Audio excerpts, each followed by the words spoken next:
नमस्कार, मैं डॉक्टर कुमार वरुण आज के इस साहित्यिकी कार्यक्रम में आप सभी दर्शकों का हार्दिक स्वागत अभिनंदन। आज साहित्यिकी कार्यक्रम का विषय है आदिवासी साहित्य एवं संस्कृति। जब भी हम आदिवासी साहित्य एवं संस्कृति पर बातचीत करते हैं तो अन्यथा एक विमर्शमूलक अस्मिता विमर्शमूलक नई तरह की वैचारिकी के साथ हम जुड़ जाते हैं। आदिवासी साहित्य को लेकर गंभीर अध्ययन हम समकालीन वर्षों में हो रहे हैं और उसको लेकर कई तरह की जो मान्यताएं थी, बनी बनाई परिपाटी थी साहित्य विषयक, वह परिपाटी टूट रहे हैं क्योंकि आदिवासी साहित्य को आदिवासियों के द्वारा लिखा जाने लगा है। इसीलिए क्योंकि जब तक कोई भी साहित्य उसके संदर्भ के साथ जुड़ा होगा वह साहित्य प्रासंगिक होगा, उसका हम लोग ज़्यादा आस्वादन कर सकते हैं। लेकिन वह साहित्य विमर्श के साथ जब जुड़ जाता है तो उसके कई आयाम देखने को मिलते हैं, सुनने को मिलते हैं। आज इस विमर्श में हमारे साथ बातचीत करने के लिए दो खास मेहमान जुड़े हुए हैं, जिसमें प्रोफेसर चंद्रकला पांडे जी हमारे साथ जुड़े हुए हैं। कोलकाता विश्वविद्यालय के हिंदी विभाग के सेवानिवृत्त प्रोफेसर रही हैं, राज्यसभा से 2 बार सांसद रह चुकी हैं। इसके साथ साथ आदिवासी साहित्य की गंभीर अध्येता भी रही हैं और आदिवासी साहित्य को लेकर कई तरह की पुस्तकें उन्होंने लिखी है, अनुवाद भी इन्होंने किया है। उसके साथ साथ आदिवासी साहित्य की गंभीर अध्येता डॉक्टर मेरी हंसदा जी हमारे साथ जुड़ी हुई है और यह शांति निकेतन में एसोसिएट प्रोफेसर है, आदिवासियों के लिए लिखती हैं, आदिवासियों के मुद्दों को लेकर बहुत ही संवेदनशील रहती है। सबसे प्रश्न की शुरुआत हम आदिवासी साहित्य को लेकर हम सबसे पहले प्रोफेसर चंद्रकला पांडे से करना चाहते हैं कि चंद्रा जी, आदिवासी साहित्य को हम अस्मितामूलक विमर्श में देखने की परिपाटी कब से शुरू हुई है? इससे पूर्व में भी आदिवासियों के ऊपर कई हिंदी साहित्य में कई लेखक लिख रहे थे, लेकिन ऐसा कौन सी परिस्थितियां उत्पन्न हो गई कि हम उसे एक अस्मितामूलक विमर्श में खांचे में बांटकर उसे रखने की, उसकी कसौटी पर कसने की हमें ज़रूरत महसूस होने लगी? चंद्रा जी। देखिए, वैसे तो आदिवासी साहित्य के बारे में यदि हम बात करें तो हम रामायण महाभारत काल को ही जी पहले लेंगे। जी। रामायण काल में भी आदिवासियों के बारे में बातचीत है, कोल की रात आदि वही हैं। महाभारत काल में तो जो हमारी लोक कथाएं हैं या मिथ हैं, उनमें हम देखते हैं कि पांडव वनवास के समय वो कहाँ कहाँ गए, कहाँ कहाँ शादियाँ की। तो उस काल को अगर हम छोड़ दें कि वो कहानियाँ थीं, तो आधुनिक काल में हम आते हैं। और आधुनिक काल में आज़ादी के बाद, आज़ादी के पहले तक तो ऐसा दौर था कि सबका एक ही लक्ष्य था, आज़ादी पाना, अंग्रेजों से आज़ादी पाना, राजनीतिक आज़ादी पाना। लेकिन राजनीतिक आज़ादी पाने के बाद भी हमने देखा बहुत सारी लड़ाइयाँ भी लड़नी हैं। दिनकर ने जब लिखा, ढीली करो युद्ध की बेला गई शांति से सो लो, किसने कहा युद्ध की बेला गई शांति से सो लो? अभी तो युद्ध बाकी था, भूख से, गरीबी से और बहुत सारी चीज़ों से। और इसी सिलसिले में विमर्श शब्द उभरा। आप हंस को इसका क्रेडिट दे सकते हैं, राजेंद्र यादव को क्रेडिट दे सकते हैं। उन्होंने दलित विमर्श और स्त्री विमर्श को हमारे सामने ला खड़ा किया और स्त्री तथा दलित के उत्थान और अस्तित्व की बातें सामने आने लगी। और फिर ये सब चर्चा का विषय हो गया कि दलित के द्वारा लिखा हुआ साहित्य दलित हो या दलित के बारे में लिखा हुआ साहित्य दलित हो या स्त्री के द्वारा लिखा हुआ साहित्य स्त्री साहित्य हो। स्त्री विमर्श की चर्चा किस तरह हम करें? इसके बाद करीब इसी के साथ कुछ दिनों के बाद आदिवासी विमर्श भी हमारे सामने आ गया। जबकि आदिवासी विमर्श की बात होने से बहुत पहले से ही महाश्वेता देवी लोधा और सबर जातियों के बीच काम कर रही थी। और इस सिलसिले में मैं कहना चाहूँगी कि लोधा और सबर जाति की जातियों के साथ अन्य आदिवासी भी उसमें शामिल थे। मेरी हंसदा जी यहाँ विद्यमान हैं और आज के इसमें भाग भी लेंगी, वे अपनी बात कहेंगी। एक समय था जब रविंद्रनाथ को नोबेल प्राइज़ मिला था, और नोबेल प्राइज़ जब उन्हें मिला था तब उसी समय के एक विद्वान ने ये कहा था कि इस शांति निकेतन से कुछ ही दूर जो बस्तियां बसी हुई हैं जिनमें आदिवासी रहते हैं जी। वे जानते भी नहीं कि यहीं पास में एक नोबेल प्राइज़ विजेता रहता है। आज हर्ष की बात है कि उन्हीं जातियों से, उन्हीं समूहों से उठकर विश्वविद्यालयों में और ऐसे ऐसे स्थानों पर आदिवासी बच्चे आ रहे हैं और लिख रहे हैं, अपने साहित्य और अपनी संस्कृति को आगे बढ़ा रहे हैं। हाँ, इस तरह आपने जो प्रश्न मुझसे किया था विमर्श की बात, तो मैं विमर्शों के पक्ष में नहीं हूँ। आप विमर्शों के पूरी तरह इस व्यवस्था को देखना चाहिए। इसकी एक वजह भी हो सकती है, आप विमर्श के पक्ष में इसीलिए नहीं है क्योंकि आप उस विमर्श से दूर बैठकर आप जिस तरह से गंभीर अध्ययन आपने आदिवासी समाज को लेकर किया है, बिल्कुल, और आपको लगा है कि वो बहुत ही मौलिक अध्ययन रहा, और विमर्श में हम मौलिकता से कभी कभी दूर भटकाव की भी केंद्र और परिधि के बीच हम कहाँ हैं, ये समझ में नहीं आता है जी। ये दूसरा प्रश्न है, मैरी हंसदा से यही से शुरू में करना चाहूँगा कि प्रोफेसर चंद्रा जी विमर्श के खांचे में आदिवासी साहित्य को नहीं रखना चाहती हैं। आप आदिवासी समाज से हैं, आप अध्येता भी रही है, लिख भी रही हैं, पढ़ भी रही हैं, तो आप अपने समाज के साहित्य को विमर्श के दायरे में रखना चाहती हैं या उससे अलग रखना चाहती हैं? बहुत अच्छा प्रश्न वरुण जी।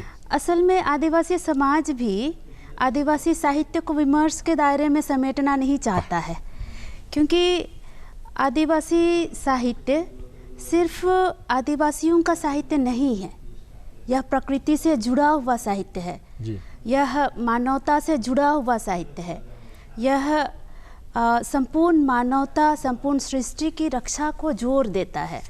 तो जहाँ विमर्श अपनी पहचान की बात करता है तो ये साहित्य सिर्फ अपनी पहचान की बात नहीं करता है। जिस तरह से हम अभी प्रकृति की समस्या से जूझ रहे हैं, तो सिर्फ आदिवासी नहीं जूझ रहा है, पूरी सृष्टि ही जूझ रही है। तो जब हम विमर्श के दायरे में इस साहित्य को समेटेंगे तो हमारी बात एकदम से छोटी हो जाएगी, और हमें बल्कि आदिवासी साहित्य की जो परिधि है वो भी बहुत बड़ी है, और उसमें हम यह बंटवारा नहीं कर सकते कि आदिवासी साहित्य के द्वारा ही, आदिवासियों के द्वारा लिखा हुआ साहित्य को ही आदिवासी साहित्य कहेंगे या गैर आदिवासी, विभाजन हम नहीं कर सकते हैं। लेकिन बल्कि जिसमें अभी जो हिंदी साहित्य है उसमें तो विभाजन है ना पूरी तरह से, आदिवासी साहित्य, दलित साहित्य, और खासकर तो बहुत ऐसे लेखक हैं, मैं व्यक्तिगत तौर पर नाम भी लेना उचित यहाँ नहीं लगता, लेकिन मैं जानता हूँ वो कहते हैं कि नहीं, आदिवासियों के द्वारा, हमारे द्वारा लिखा हुआ जो साहित्य है उसको ही हम आदिवासी साहित्य मानने, क्योंकि आप हमारी संवेदनशीलता से, आप हमारी रहन सहन से, जीवन शैली से, हमारी संस्कृति से उतना नहीं जुड़ पाते जितना मैं खुद से जुड़ा महसूस करता हूँ। अपनी संस्कृति को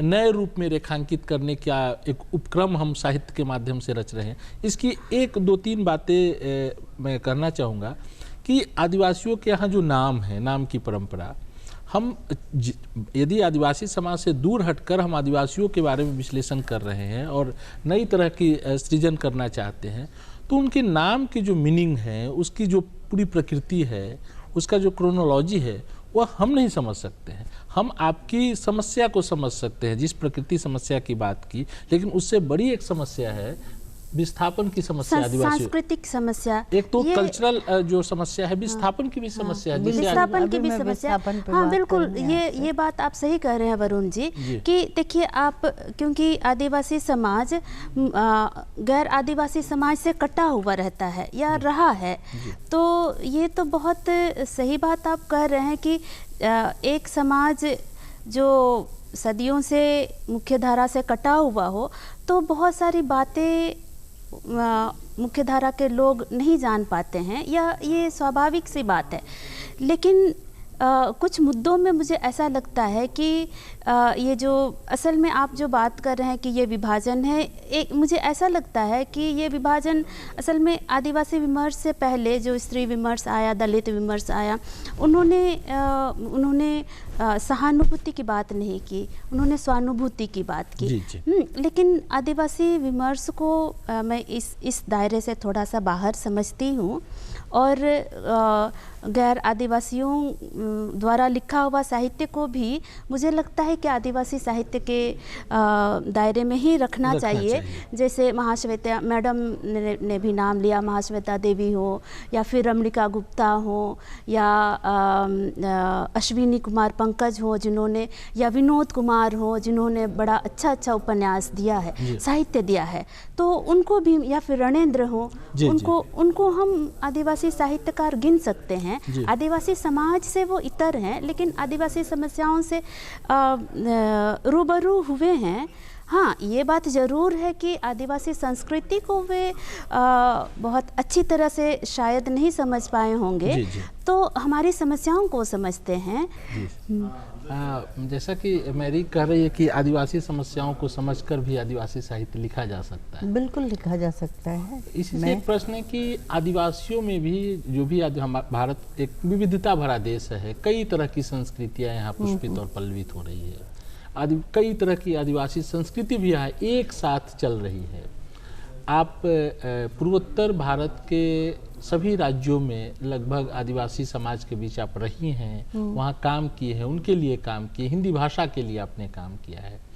तो क्या पूर्वोत्तर का जो आदिवासी समाज है, पूर्वोत्तर का आदिवासी संस्कृति है, वह अन्य भारतीय जो आदिवासी समाज है उससे किस रूप में अलग है, और वहाँ जो साहित्य का सृजन हो रहा है, वह साहित्य सृजन में हम उसको किस रूप में अन्य भारतीय साहित्य, आदिवासी साहित्य के सृजन से हम उसको देखते हैं? देखिए वरुण जी, मुझे पूर्वोत्तर की आदिवासी संस्कृति है या खान पान है, रहन सहन है, उससे तो बहुत अच्छी तरह मिलने जुलने का मौका हुआ, उनके बीच रहने का मुझे समय मिला, काम करने का समय मिला।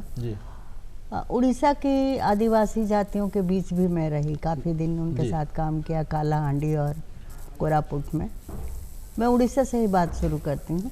वहाँ मुझे आदिवासियों की एक बस्ती मिली जिसमें मैं करीब 10 दिन थी, और उनसे पूछने पर, नाम की बात थी ना अभी, हाँ, नाम की तो बात थी। उनसे मैंने उनका सरनेम पूछा, नाम बताया उन्होंने तरह तरह का, और वे नाम अन्य स्थान के जो आदिवासी थे उनसे बिल्कुल अलग थे। इसका मतलब उस पर उड़ीसा का प्रभाव था। मतलब जहाँ के आदिवासी हैं वहाँ की मुख्य धारा से भी वे प्रभावित होते हैं। और बहुत ही आश्चर्यजनक है कि आजकल उनका विलयन हो रहा है।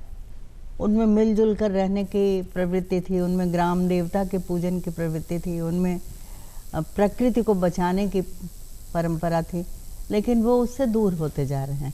उड़ीसा की जिस जनजाति के बारे में, जिस आदिवासी संस्कृति के लोगों की मैं बात कर रही हूँ, उनसे मैंने पूछा, नाम पूछा, फिर पूछा आप अपने नाम के साथ क्या जोड़ते हैं, तो उन लोगों ने कहा सुखवासी जी। और मैंने कहा आप लोग खाते क्या हैं, तो उन लोगों ने बताया बरगद की जटाओं को काट के सुखाते हैं, छोटे छोटे टुकड़े हो जाते हैं जी। उसके साथ में मूंग की दाल केवल उपजती है वहाँ, मूंग की दाल पका के खिचड़ी बनाते हैं और खाते हैं। वस्त्र के नाम पर जो भी मिल जाए पहन लेते हैं। तो उन लोगों ने बताया कि यहाँ हमारे राजा थे, राजा की हम प्रजा हुआ करते थे, और हमारे पूर्वज गए उनसे कहने के हमारे पास कुछ नहीं है। तो राजा ने कहा कि राजा ने पूछा कि तुम्हारे पास घोड़े हैं? नहीं हैं। हाथी हैं? नहीं है। खेत हैं? नहीं है। खलिहान है? नहीं है। बाग है? नहीं है। बगीचे हैं? नहीं है। क्या है? जंगल है। तो राजा ने कहा मेरे पास तो सब कुछ है, लेकिन मैं बहुत दुखी हूँ। तो तुम लोगों के पास कुछ नहीं है इसलिए तुम लोग सुखी हो, तो तुमरा सुखवासी। तब से हम लोग सुखवासी हो गए। अब वो सुखवासी नाम लेकर बेचारे दुख में रह रहे हैं जी। और ये बड़ी अच्छी बात है कि जंगल उनसे नहीं छीने जी। वो जंगल की रक्षा कर रहे हैं। आज विश्व स्तर पर प्रकृति परिवेश की रक्षा की चर्चा चल रही है, ऐसे में मुझे पाब्लो नेरुदा की एक पंक्ति याद आती।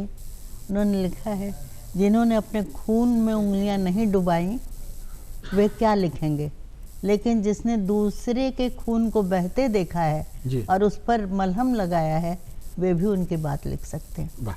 तो आदिवासी साहित्य केवल वही साहित्य नहीं है जो आदिवासियों के द्वारा लिखा जा रहा है, उनके बहते हुए खून पर मरहम लगाने वाले जो लोग लिख रहे हैं जी। उनके साहित्य को भी मैं आदिवासी साहित्य मेरा मानना चाहूँगी। जो मेरा प्रश्न है कि पूर्वोत्तर, पूर्वोत्तर की बात में आदिवासी साहित्य और समाज और बाकी भारतीय आदिवासी साहित्य और समाज के बीच क्या समानताएं हैं, क्या विषमताएं हैं, और वह साहित्य किस रूप में आकार ले रही है? खासकर हिंदी, हम आज यहाँ हिंदी साहित्य के परिप्रेक्ष्य में बात कर रहे हैं। देखिए, जब तक मैंने पूर्वोत्तर के साहित्य को अच्छी तरह पढ़ा नहीं था, मुझे ऐसा लगता था जैसे इस साहित्य में केवल जंगल की बात होगी, इस साहित्य में केवल जानवरों की बात होगी, इस साहित्य में केवल गाय और गोबर की बात होगी, ऐसा ही कुछ होगा। लेकिन उस साहित्य को पढ़ने के बाद, अध्ययन करने के बाद, कविता पढ़ने के बाद,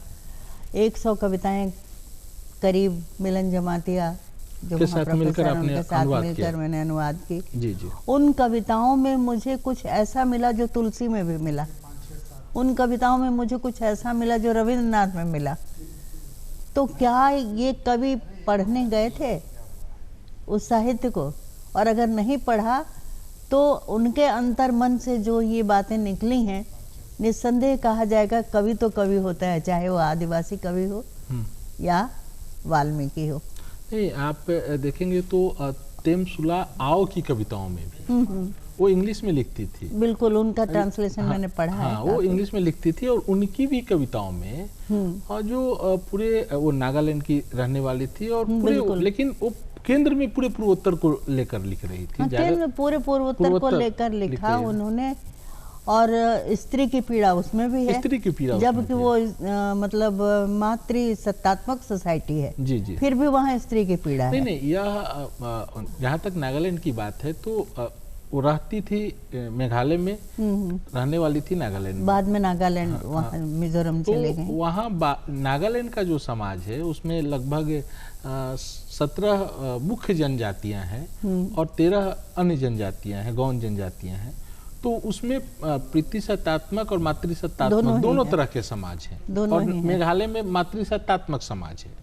तो वो डिफरेंसेज हैं उनकी भी कविताओं में, लेकिन हम सब कुछ उनके जीवन में उबड़ खाबड़ है, उनकी प्रकृति उबड़ खाबड़ है, लेकिन उनके भीतर एक संवेदनशीलता है, जलवायु है, उबड़ खाबड़ है, सब सुबह कुछ, शाम को कुछ, दोपहर को कुछ, लेकिन उस सब के बाद जो मानव सुलभ स्थितियां हैं, मानव सुलभ वृत्तियां जो हैं, वो उन कवियों में भी हमें दिखाई पड़ती हैं। जी। तो इन कवियों ने तो एक दूसरे को देखा नहीं, एक दूसरे की रचना को पढ़ा नहीं, मुख्य धारा से इनका कोई सरोकार नहीं, इसके बावजूद कवि कवि है जी। एक और कवि की मैं चर्चा करना चाहूंगी, वो हमारे हिंदी साहित्य के जो आदि कवि माने जाते हैं, वाल्मीकि तो हिंदी साहित्य के नहीं, संस्कृत के हैं। संदेश रासक के रचयिता अब्दुल रहमान की कविता शुरू ही होती है कि मानसरोवर में यदि कमल खिलता है तो क्या किसी छप्पर पर तुरई का फूल न खिले, यदि इंद्र के दरबार में विविध वाद्य बजते हैं तो क्या गांव वासी के कंधे पर रखे हुए तानपूरे से कोई स्वर न निकले। तो इस तरह की बात जो है वो आदिवासी साहित्य में भी मुझे मिलता है कि गुलाब जैसा खिला है वह लौकी का फूल जो किसी झोपड़ी पर दिखाई पड़ रहा है। तो कई बार ऐसा लगता है जैसे कवि के अंतर्मन में जो भावनाएं हैं, वो चाहे आदिवासी हो चाहे मुख्य भाषा भाषी हो, लेकिन वो सोचता है, उसे मौका मिलेगा तो वैसा ही साहित्य रचना करेगा। मेरी जी, मैं यहीं से दूसरा प्रश्न की बात कर रहा हूँ कि अभी जो आदिवासी विमर्श की जब हम बात करते हैं तो वहाँ आदिवासी साहित्य में एक अलग तरह की प्रतिरोधी चेतना देखने को मिलती है, और वह प्रतिरोधी चेतना एक नए फॉर्मेट में एक नए समाज गढ़ने की ओर है। वह केवल अपने अधिकारों की बात नहीं करते हैं, उसके साथ साथ वो एक तरह के एक अलग मतलब आंदोलन की भी बात कर रहे हैं। इसकी वजह क्या है? असल में जो आदिवासी समाज है वो कई सारी समस्याओं से होकर गुजर रहा है जी। और सबसे बड़ी समस्या जो उनके पास है फिलहाल, एक तो रहने की समस्या जी, शिक्षा की समस्या जी, या अपने गांव समाज सुदूर पहाड़ से बाहर निकलकर जो शिक्षा व्यवस्था की सामग्री से शिक्षा प्राप्त करते हैं, वहाँ उन्हें अपने समाज का कुछ भी नहीं मिलता है जी। ना उनको अपना इतिहास मिलता है, ना उनको अपने समाज का कोई परिचय मिलता है। तो ये बहुत बड़ा समाज का समुदाय है जो अब शिक्षित हो चुका है और अपनी पहचान तलाश रहा है, शिक्षा में भी, राजनीति में भी और पूरे भारत में। एक उदाहरण मैं आपको देती हूँ। जैसे आदिवासी समाज, जैसे हम सारे जानते हैं कि वन संपदा, उनके पास वन संपदा भारी मात्रा में है और वे विभिन्न तरीक़ों से वन संपत्ति का प्रयोग करते हैं, औषधि के रूप में, भोजन के रूप में। बस मैं एक उदाहरण आपको देती हूँ। जैसे महुआ, हम सारे जानते हैं महुआ, आदिवासियों के बीच में महुआ का विभिन्न तरीके से प्रयोग किया जाता था। जब ताज़ा महुआ का फूल गिरता था तो उसे सिझा के खाया जाता था, उसका रस निकाल के उसे श्रृंगार किया जाता था, या फिर जब उसे सिझाया जाता था तो वो भी एक तरह का पेय बनता था या फिर खाद्य पदार्थ बनता था। सुखाया जाता था तब भी खाया जाता था, उससे लड्डू बनता था। फलों से हाँ, लड्डू निकाला तेल, हाँ वो फल से तेल निकाला जाता था।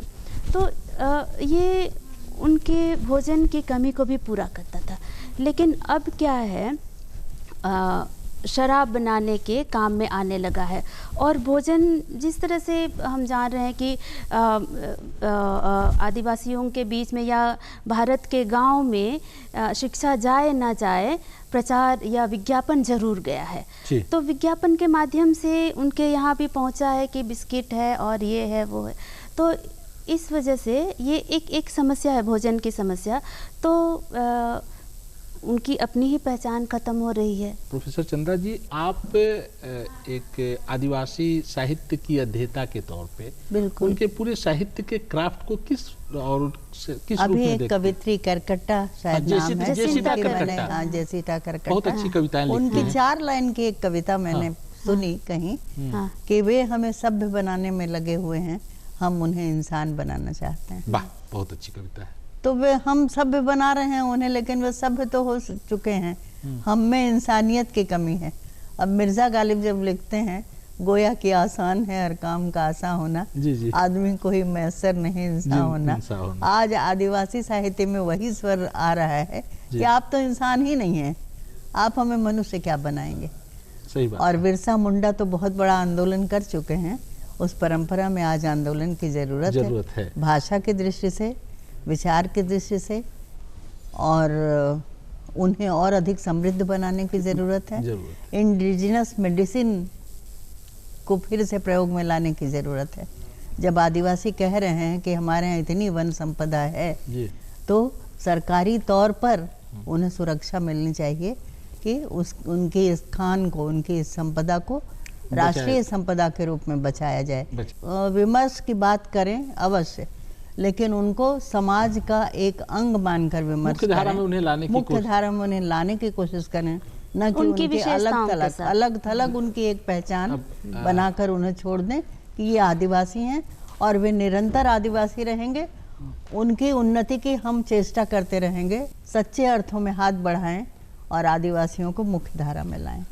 मैरी जी, चलते चलते हमारे पास समय की किल्लत है, तो एक प्रश्न जो कि बहुत संक्षिप्त आप जवाब दीजिएगा कि आदिवासी साहित्य और समाज के लिए वर्तमान में चुनौतियां कौन कौन सी हैं? चुनौती एक तो उनके अपने समाज से भी उभर कर आ रही हैं चुनौतियां, जहाँ वे मुख्य धारा से मिल रहा है वो समाज, तो मुख्य धारा की विशेषताओं को भी अपना रहा है जी। और विशेषताओं की जगह आप विकृतियां कहें तो ज्यादा। हाँ, बिल्कुल बिल्कुल, आप सही कर रही हैं। मुख्यधारा की विकृतियों को अपना रहा है।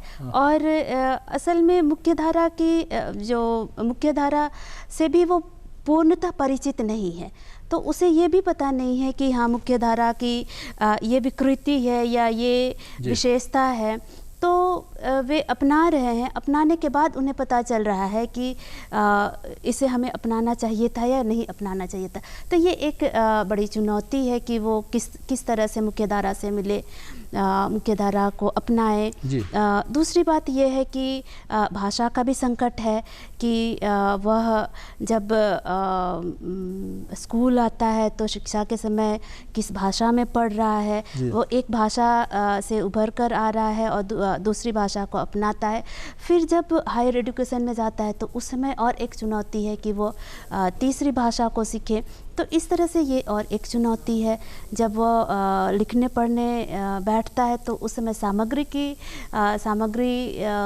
समस्या है, उसके संकलन की समस्या है। तो ये बहुत सारी समस्याएं हैं उनके सामने। तो मूलतः यह कहा जा सकता है कि आदिवासी समाज और संस्कृति को संरक्षित करने के लिए हम सबको, मुख्य धारा के लोगों को आगे आना चाहिए और उनके सामने आज के समय में कई तरह की चुनौतियां हैं, कई तरह के संकट का सामना आदिवासी समाज और अपनी संस्कृति और अपने साहित्य को बचाने के लिए कर रहे हैं। उसमें सबसे मूल है भाषा का संकट, और उसको संरक्षित कर हम पूरे आदिवासी समाज और उसकी संस्कृति को जीवंत बना सकते हैं। और हमारे पास समय का अभाव है और इस विषय पे बातचीत करने के लिए भी कई सत्रों की ज़रूरत है, जिसमें गंभीर बातें कुछ निकल कर आई है कि इस आदिवासी साहित्य को हम विमर्श के दायरे में न बांटें, बल्कि उनको सहजता के साथ उनके पूरे एक बृहत्तर परिप्रेक्ष्य में उस साहित्य पर गंभीर बातें हम लगातार करते रहेंगे। बहुत बहुत धन्यवाद मैम आपका, चंद्रा और डॉक्टर हंसदा जी, बहुत बहुत धन्यवाद। सभी दर्शकों का धन्यवाद।